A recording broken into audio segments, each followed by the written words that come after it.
Nearly 3 weeks after taking office, Governor Jeff Landry issued 8 executive orders, with one focused exclusively on Louisiana's undocumented population. The order will require every state agency to gather certain information to estimate the economic losses the state incurs as a result of undocumented migrants. Our federal government right now has basically blown the front door off of our home and said anybody can come in. However, if you come in, you can't work, you don't have any other particular rights, you are going, but the taxpayers are going to absolutely fund your living in our country free of charge.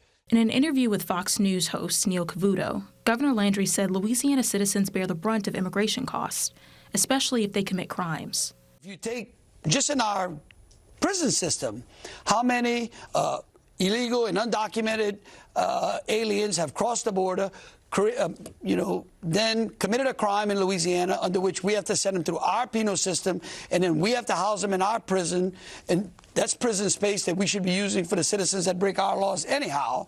And we want to send the federal government a bill. We want to be able to collect that data. The crisis at our southern border is not just a crisis for southern states. The directive comes in the middle of a border policy dispute on Capitol Hill.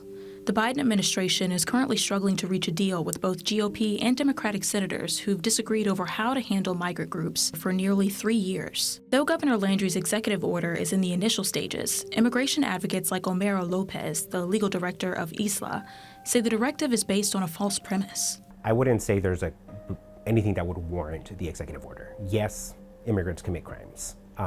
The data that is available is immigrants tend to commit crimes at lower rates than does the native-born population.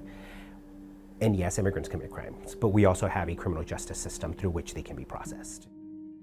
Instances of undocumented immigrant criminal activity are rarely documented at a state level, but Texas is one state that does collect this information.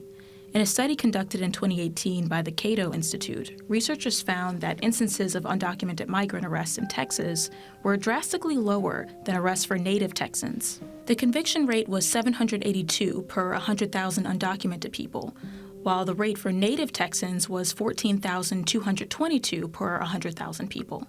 It's really this moment of people not knowing what's going to come and being afraid of what should I do. We've received a lot of questions, a lot of calls from both community members themselves, community organizations. We're working with various community organizations to figure out how to educate the public. So what are the biggest fears with the order that people have called and asked you questions about? The biggest fears we've noticed is people being afraid that their individualized information is going to be collected and that then they're going to be targeted.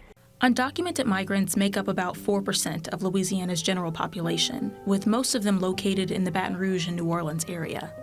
That number doesn't count the migrants currently held in Louisiana's 8 immigration detention centers, which, according to the ACLU, houses a little more than 3,000 people. Advocates with LSWI, or the Louisiana Organization for Refugees and Immigrants, say that they're concerned the directive could inflame racial tensions and deter migrants that already live here from accessing necessities.